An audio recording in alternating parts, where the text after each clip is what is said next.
As per the set constitutional timelines, by the 28th of August 2012, Kenya should have had a newly appointed Inspector General of Police in place. But as it stands, that will not be the case.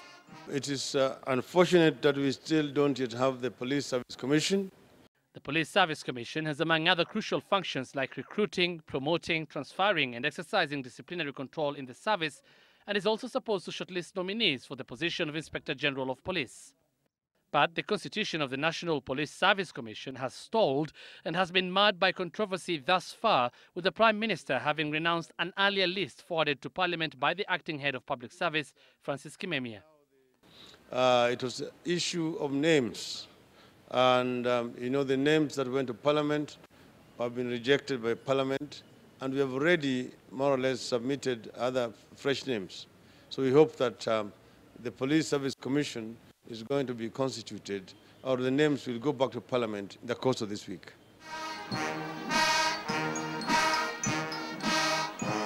This, however, coming too late in beating the constitutional deadline to have the Commission and subsequently the Inspector General of Police in place.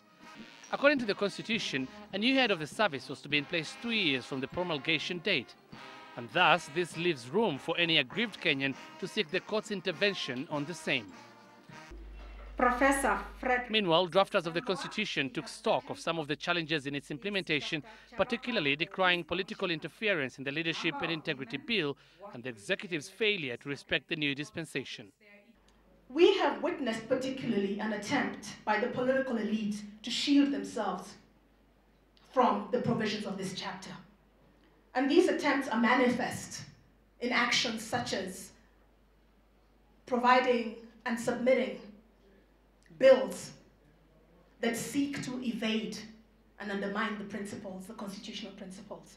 Where you expect the rule of law to be observed and the citizens to be supreme, it must be expected that any decision that is lawfully made by a court of law ought to be respected by everyone. And so 2 years down the line, Kenyans' relief in getting the new constitution is gradually being eroded by the lack of its full implementation. Hussein Mohammed, Citizen Live at 9 in Nairobi.